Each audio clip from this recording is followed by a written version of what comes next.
They were working in the plantation in mines as the slaves, and they worked there as the slaves for quite a very long time. And remember, slave trade and slavery has lasted for 400 years. So those people were producing in the plantation in mines for about 400 years.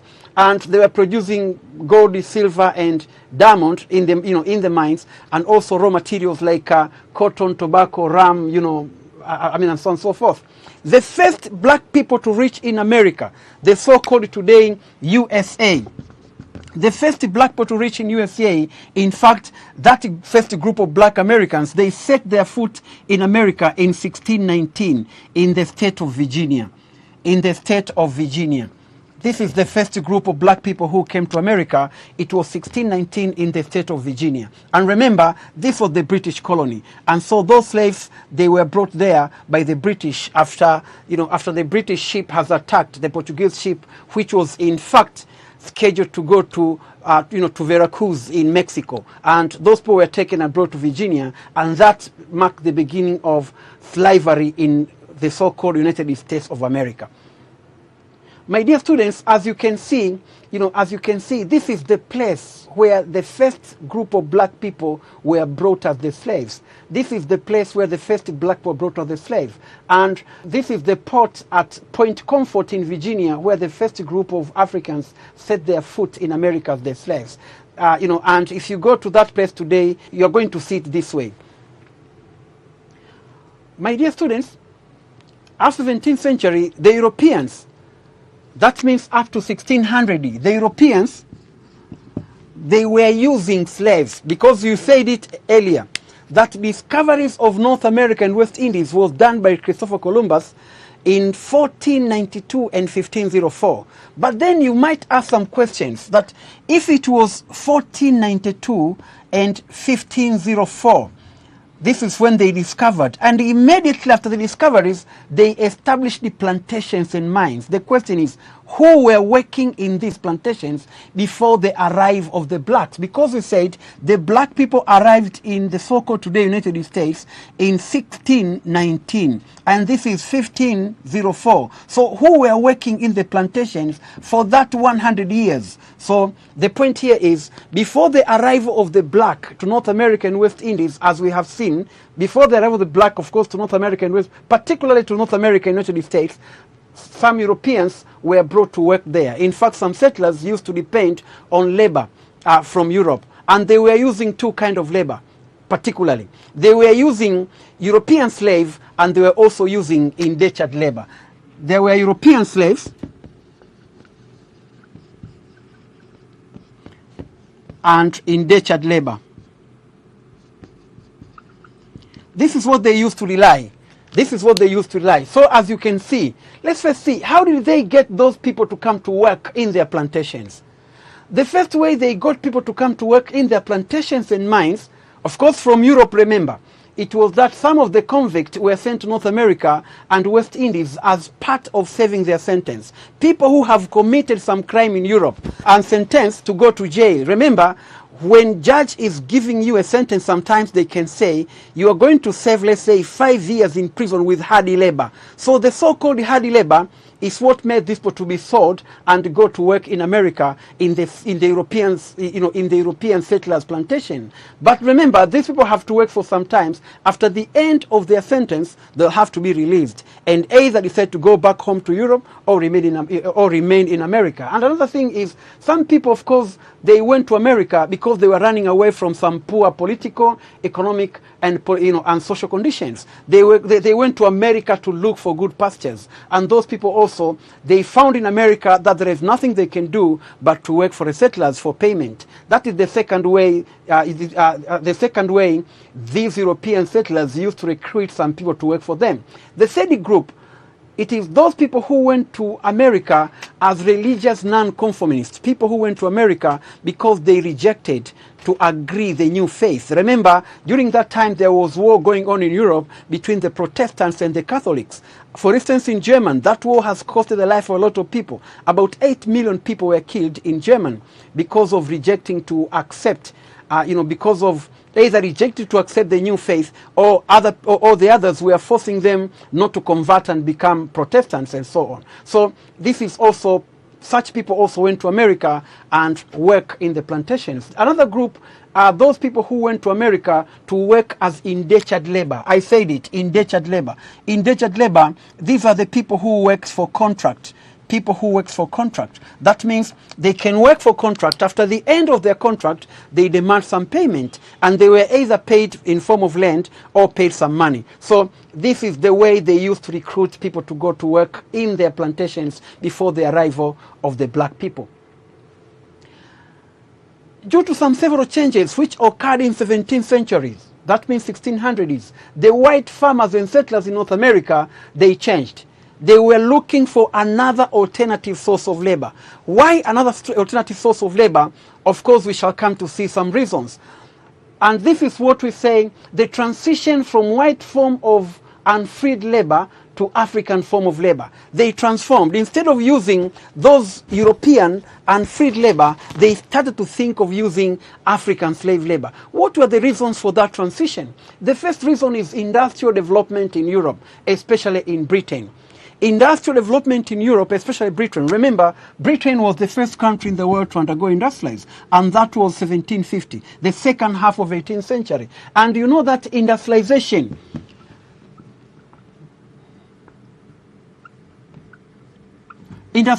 my dear students, needs several things. One, they need market. Two, they need labor, cheap labor.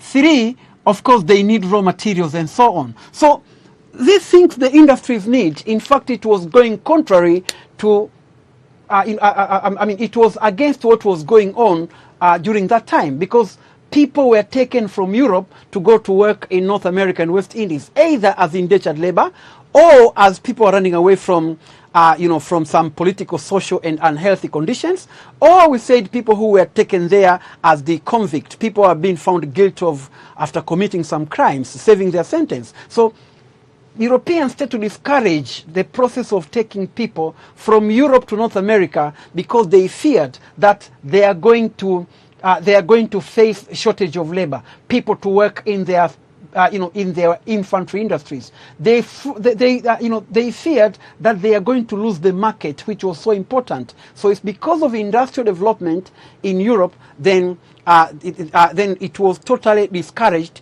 to take people from Europe to go to work in America, either as indentured labor or maybe as the criminals, European slaves, or whatsoever. So that led to the shift from using European slaves to start to use African slaves. The second is that white slave labor were not preferred because they could escape easily. White slave labor could escape easily.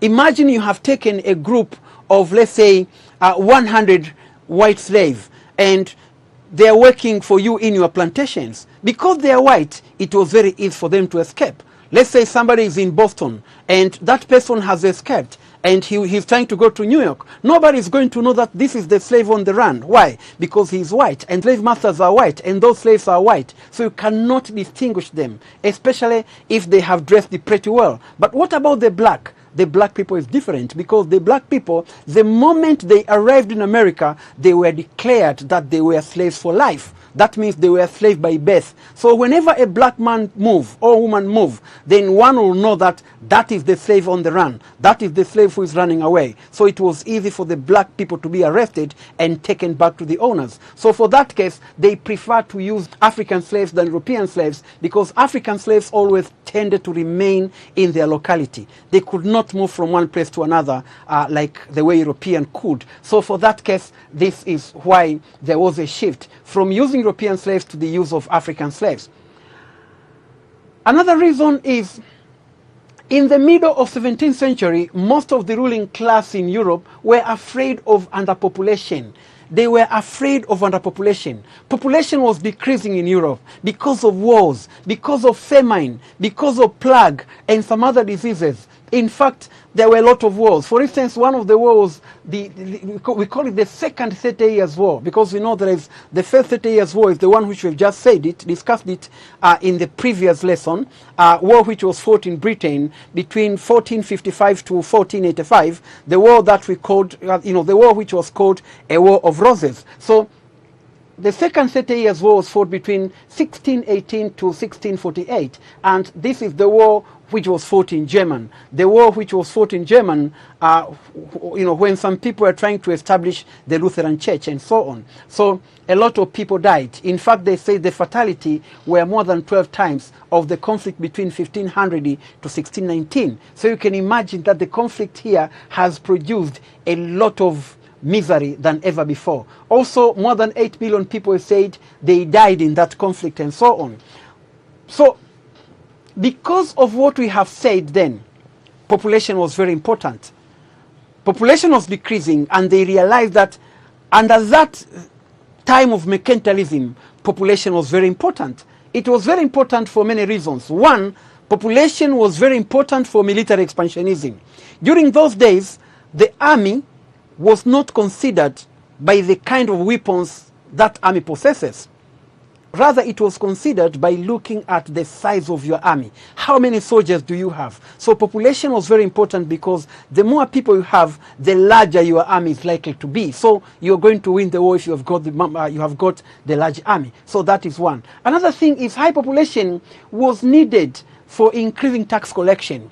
Tax collection was very important at that time. And for you to collect more tax, you need to have a lot of people. So a country which has got large number of people, that country was expected to become much more rich. The government was expected to become much more wealthy. Why? Because it is going to collect more tax than than a country which has got a small number of population. But lastly, high population was also considered as important because it was a national prestige. A country which has got high population was also considered as a powerful country, and so on and so forth. So it was a prestige for a country to have large population. So because of all this, then the governments of Europe started to discourage the transportation of Europeans from Europe to go to work in North America, either as slaves or as indentured labor, or even those people who were running away from some political and economic problems. It was very highly discouraged, because they wanted their population at least to increase and not to decrease, so that they can achieve what I've just said. Another point, my dear students, is the booming capitalist agriculture in the Caribbean. Agriculture in Caribbean was expanding, and as you can see, the more the expansion of agriculture, the more people to work in those plantations were needed. The more the expansion of agriculture, the more people to work in those plantations were needed. So it was obvious that with such expansion of agriculture for that 100 years, before they started to use the black slaves, for that 100 years, before they started to use the black slaves, there were expansion of agriculture which was so large, and it was obvious that the number of European slaves, indentured labor, and others coming from Europe, it was not enough. They have to look for another sources to supplement the shortage of labor. And the alternative, therefore, it was to come to Africa. People are producing cotton, wheat, tobacco, plantation, North America, sugar production, and so on. But also remember, there were mining.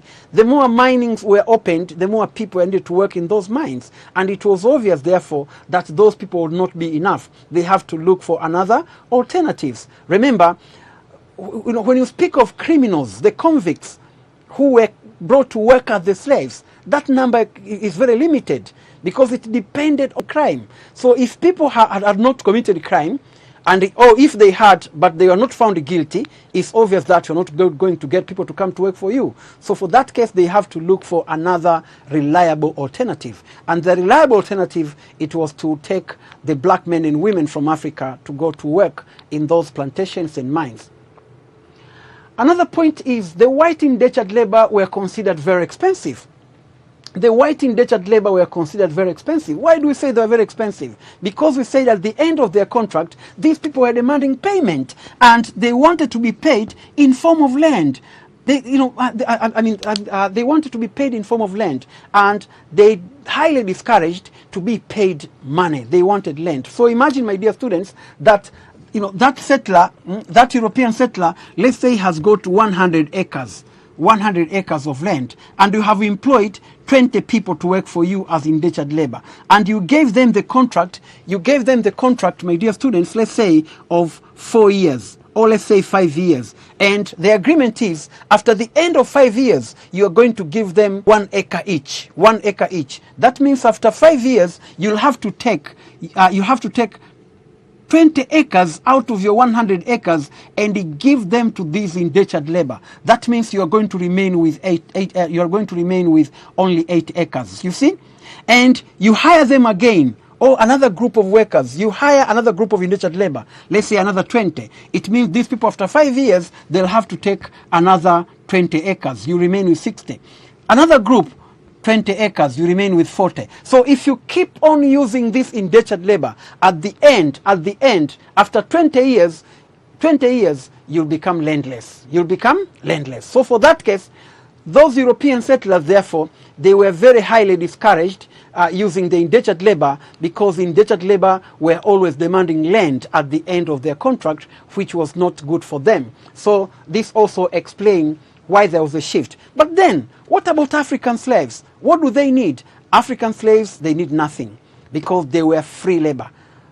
The only cost you can incur is to buy African slaves. After you have bought them, they'll work for you for the rest of their life, and your land will remain intact. No one is going to take your land. So you can see that's why there was a shift from using European indentured labor to the use of African slaves, because they were very cheap.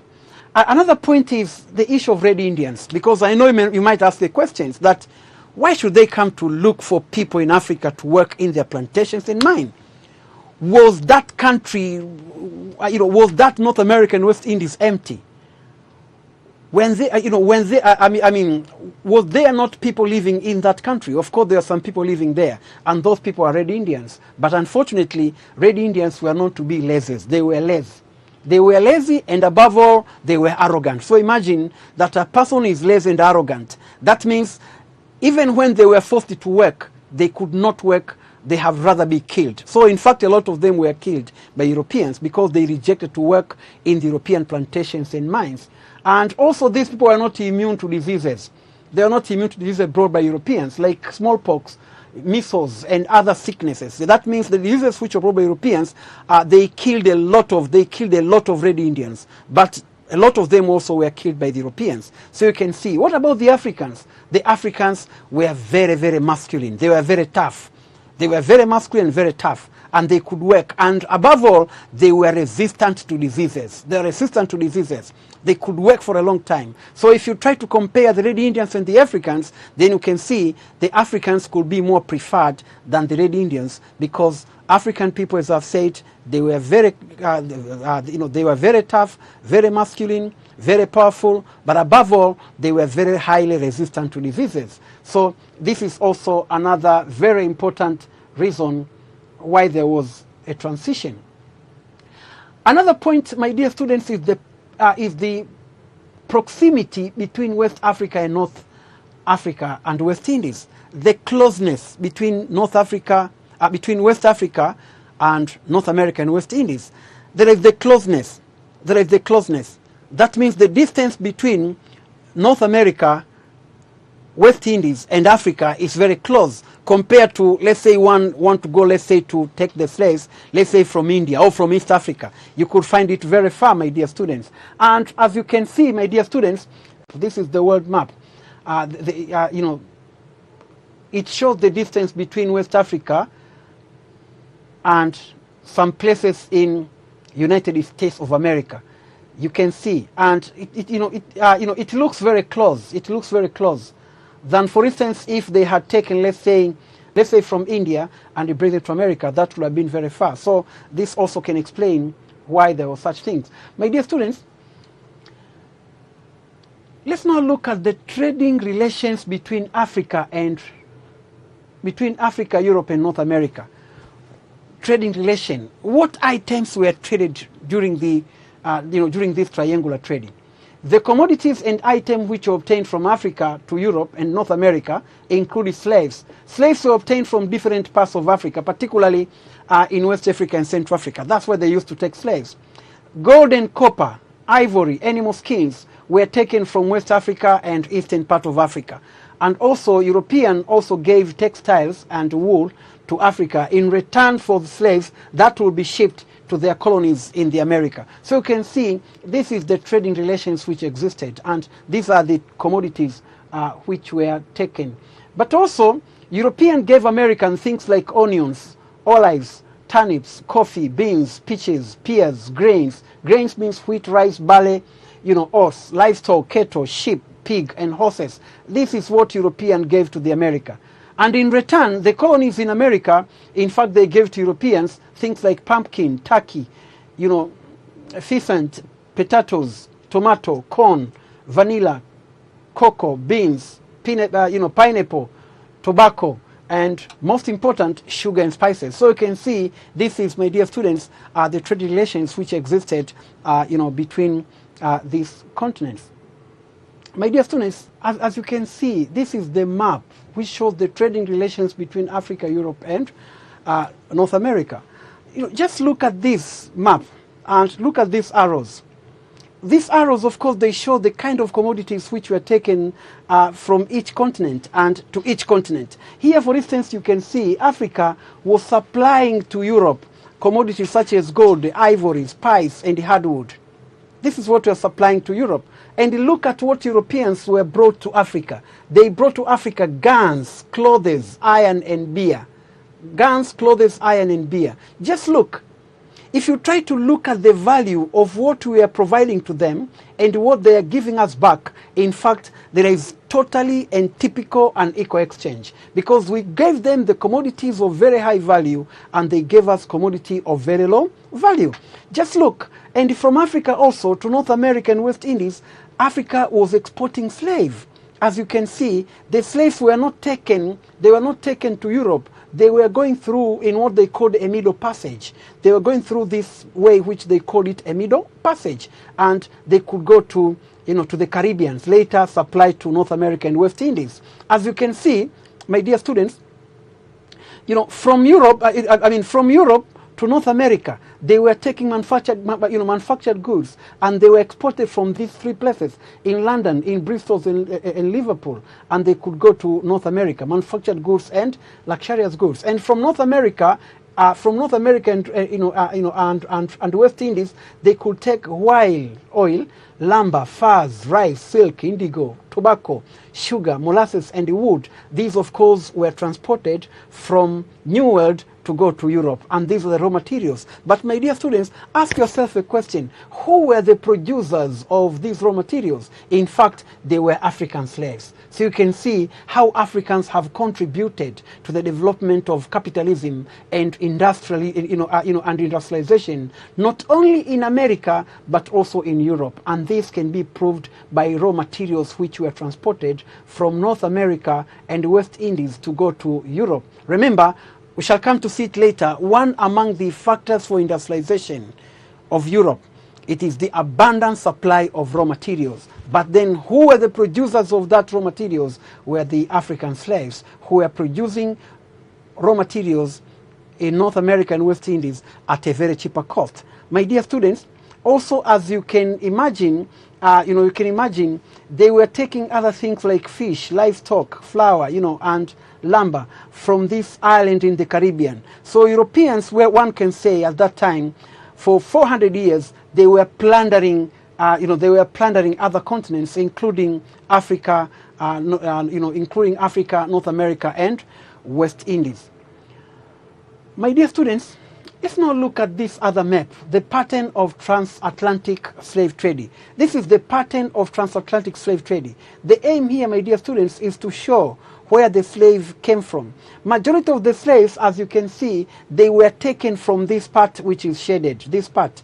They were taken from Senegal, Gambia, Guinea, Ivory Coast, Togo, Benin, Nigeria, Cameroon, Congo Republic, Gabon, Equatorial Guinea, and Angola. You see? Here is where people were taken.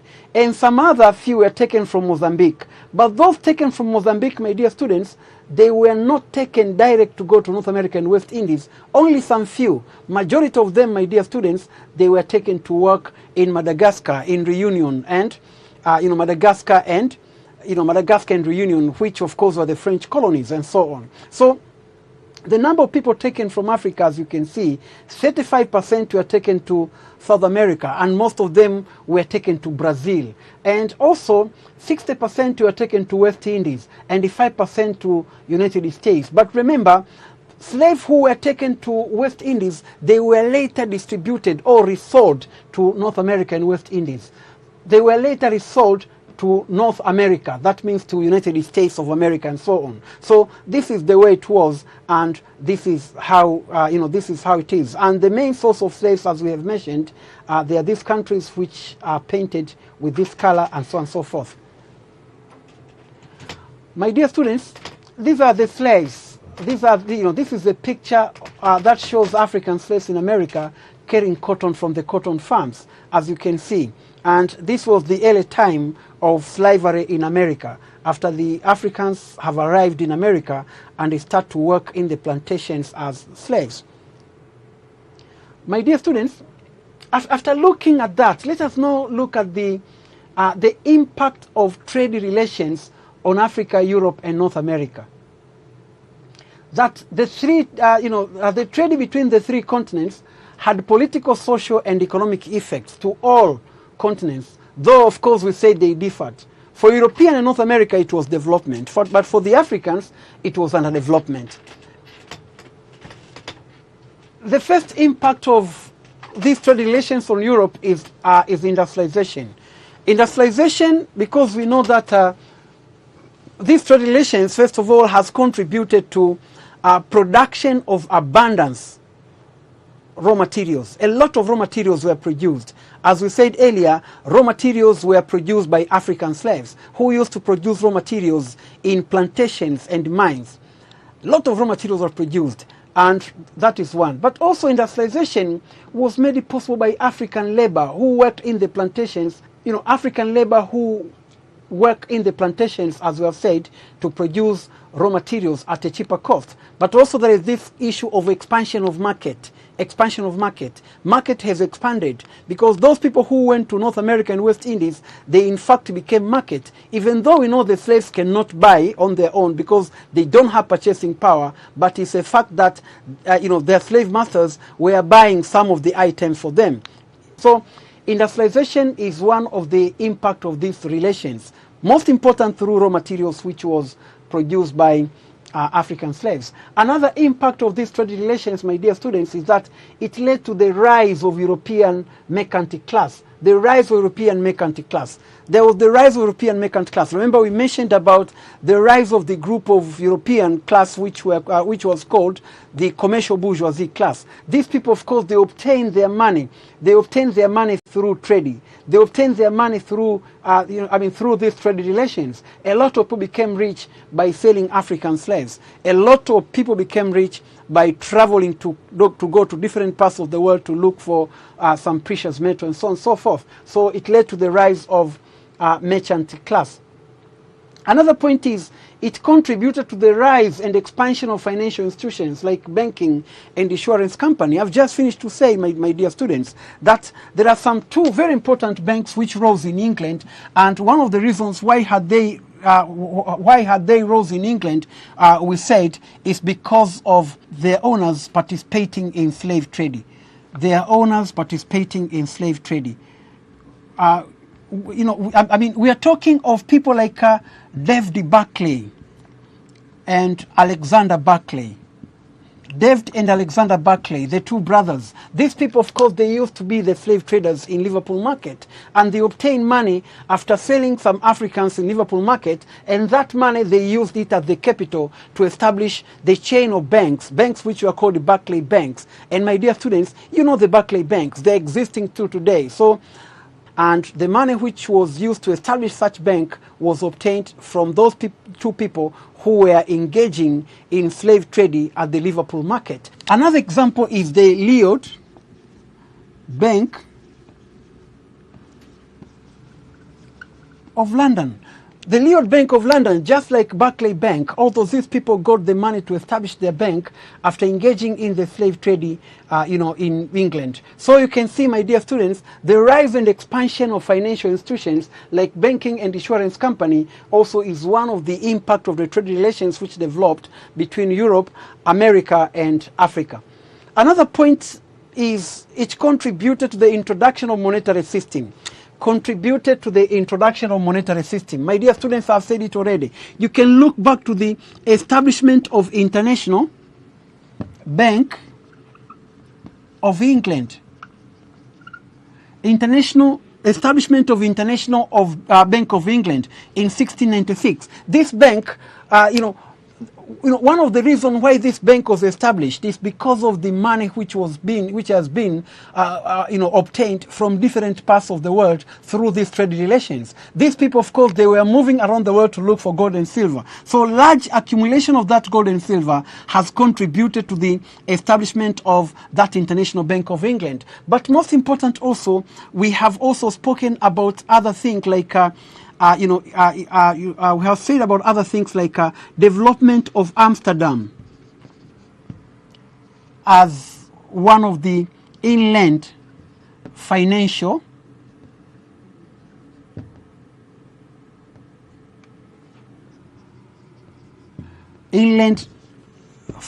city.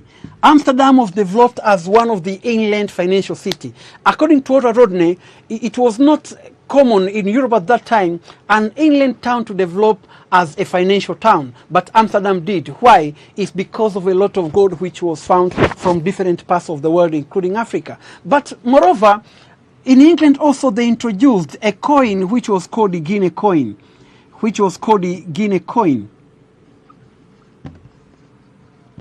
And this coin was used in England with this name of Guinea Coin because this coin was obtained from Republic of Guinea in West Africa. So you can imagine, they knew how to make coin after they lent it from Africa, after they saw the coin in Africa and they took it and used it in their country. So my dear students, as you can see, it contributed to the introduction of monetary system in Europe.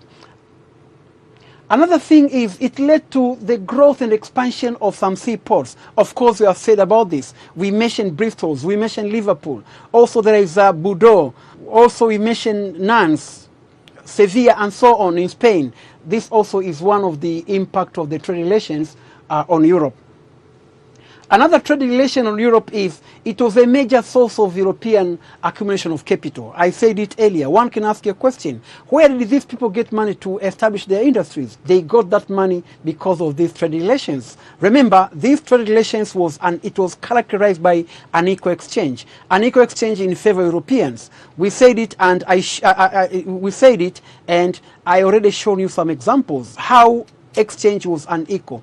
It operated in favor of the Europeans. The Europeans were getting a lot, and Africans and people of the other continents were getting nothing. So this also, my dear students, is one among the very important things which has contributed to that trade relations. But moreover, regarding this issue of trade, unequal exchange, my dear students, for 400 years, Europeans were making a lot of profit. But what about people of the other continents?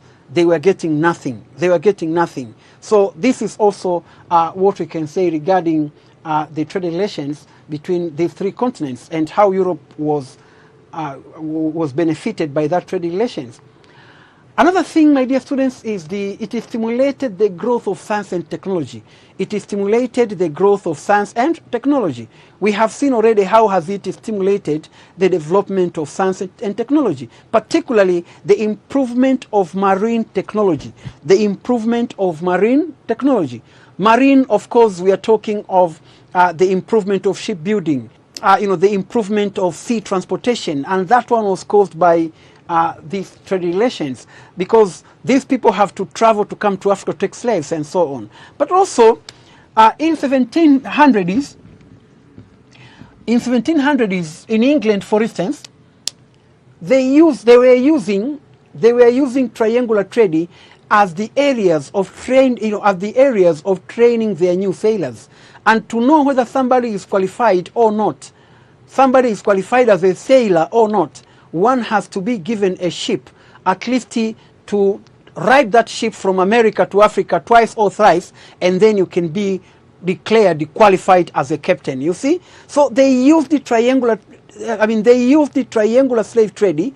They used the slaves which used to carry African slaves as their training ground, a ground of training their new sailors, you see. So that contributed to the rise and expansion of European marine technology. So there was the growth of technology because of this triangular trade. But also, I said earlier, marine technology was associated also with the development of iron industries, metallurgy industries, and so on. My dear students, after looking at the impact of that trade relation on Europe, let us now look at the impact of trade relation on North America. How North America was affected by these trade relations. The first thing is development of agriculture, especially in the southern state. There was development of agriculture, especially in the southern state. Remember, the southern states of the United States of America, they are typical agricultural state, where people are producing different kind of crops. And there were development of agriculture in this area, which of course we'll see in the next point, it inspired development of industries in the northern part of the United States of America. The millions of black slaves were working in the southern states where they were, where they were working in the plantations in the southern states as slaves. Another thing is industrialization of the United States of America. Just as I've said, the northern part of the United States became industrialized. It became industrialized because of raw materials which was produced by the southern states where African slaves were working in those plantations. So there are two things which can be regarded that they can go together. There is development of agriculture and industrialization. Remember, industrialization, particularly if you're talking of industrialization which is related with the agricultural raw materials, then you can see that the agriculture sector has got a very much contribution to the industrialization of the northern part of the United States of America. Another thing is the rise and development of financial institutions. Just like what we saw in Europe, financial institutions were developed. Remember at that time, gold and silver were regarded as medium of exchange, and people were producing gold. A lot of people were producing gold. Gold was produced in different mines in the United States.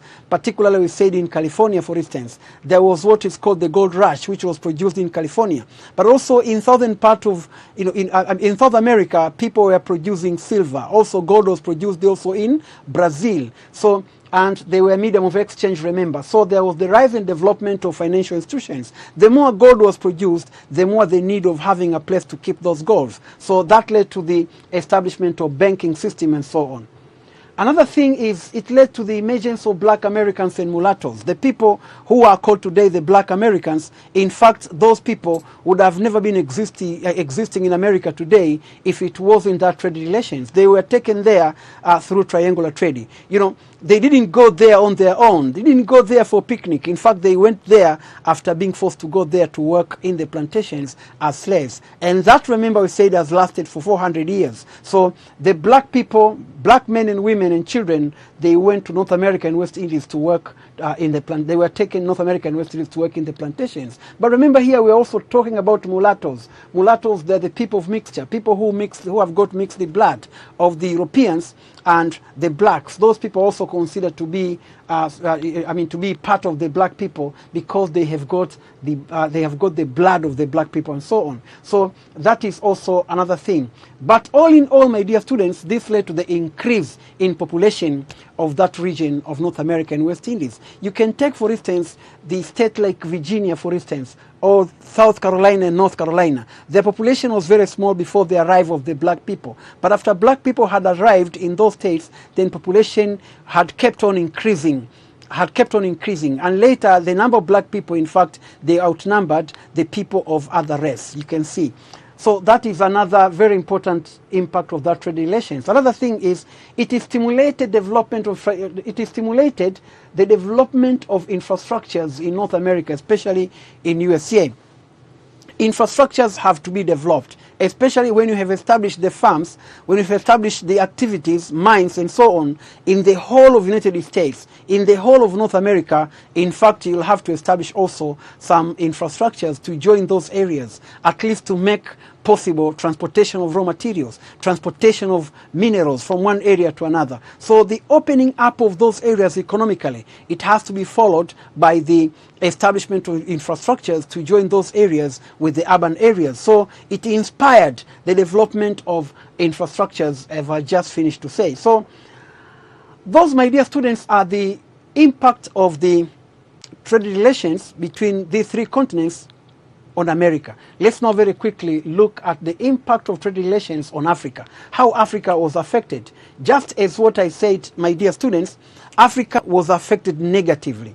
So things like scientific and technological stagnations. African science and technology have to remain stagnant. Why? Because of the importation of European ready-made goods. Some goods were brought to Europe, to Africa, like clothes and others. And those goods which were brought to Africa, in fact, they contributed to the dying of African industries. But also, we are speaking about the decline of African intra-trade system. African intra-trade system also has to collapse. Why? Because of the changing of the trade pattern. Another thing is introduction of new crops. Some new crops were introduced to Africa. Another thing, my dear students, is exploitation of African resources. Of course, we have seen how African resources were exploited. But much more, the rise and fall of some states. Some states have to collapse, as we have seen, especially those states which used to depend on inter-trade system like trans-Saharan trade, they collapsed. And some new roles, especially those trade which started to rely on triangular trade. And another thing is it exposed Africa to the imperialists to pave a way to colonization. Africa continent was exposed to the imperialists and so paved the way to colonization. Through these trade relations, the Europeans, they were able to know Africa, to know about the resources of Africa, to know about the strength of African societies and states. So that became very simple for these people later to come and colonize Africa. Let's look at the social impact on trade relations on Africa. Of course, we have got the population. We have said it already. A lot of African people, in fact, they disappeared from Africa. The number differed. If you look at Bohen, he says 30 to 40 million. But others, of course, they can put that number much more higher or less. The outbreak of famine, because of that situation of slave trade and slavery, many people have to remain indoors instead of producing. Also, you can speak of destruction of African culture. Total way of life of African people was destroyed because of importation of some of the European items and goods, which changed the African culture and so on. Also, we talk about the spread of some diseases like smallpox, bilharzia, cholera, syphilis. All these diseases were brought by Europeans. Another thing is separation of African families. African people who were living together in peace and harmony, they were separated because of slave trade and slavery. Some Africans were taken and sold as the slaves, and they left their loved one back in Africa, and in fact they never met them. This can be witnessed, my dear students, if you go to Senegal in a place called Igori. That's exactly where African people who were in part of Dakar could give a farewell to their fellow who were taken to North America and West Indies to work in the plantations, and they knew after you go to Gori, then it's obvious that they will never see them again. So this is exactly also what happened. Also, there is a spread of Christianity. We said it earlier, that Christian religion was introduced through these trade relations. My dear students, let's now look at the contribution of labor to the slave labor to development of capitalism in Europe and North America. The first is slave produced raw materials. Of course, we have seen about it. They worked in the mines to produce gold and silver. Of course, we have seen, and that led to financial development of financial institutions. Slaves participated in the American War of Independence, which started in 1776, and the American Civil War of 1861 to 1865. Also, they contributed to development of agriculture in the southern states. We have said about it. Also, they contributed to increase in population in USA. And finally, they later after abolition of slave trade, they became cheap labor and market for European goods. My dear students, let us just break for a while. Be back. Welcome back, my students. After we have gone through our lesson of today, my dear students, now I'm quite sure that you can attempt these questions. And The first question was, examine the conditions which forced European settlers in America to obtain slaves from Africa in the 17th century. My dear students, I know now you have the answers to this question. Of course, we have gone through them and you have the answers. The second question is, show how Africa was affected by triangular trade. Of course, we have mentioned social, political, and economic impact and how Africa was affected by this triangular trade. My dear students, these questions, as I said, they are very simple, and I know you have the answers. So for now, my dear students, let's end here, and let's meet in another lesson. Thank you for watching and listening. Goodbye.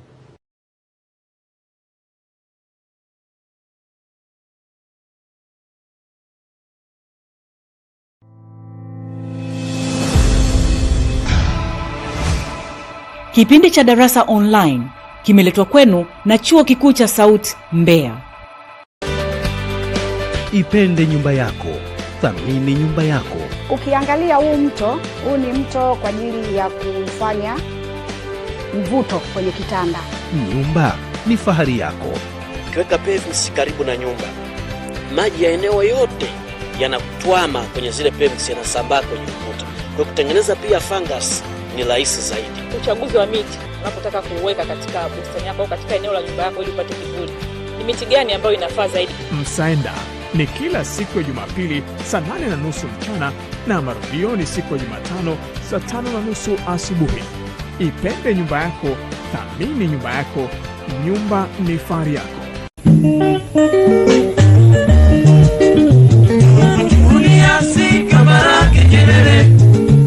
Kama tu ni kiongozi mkuu wa mapinduzi, bali pia ni mwalimu na baba mwenye kipaji cha ukarimu.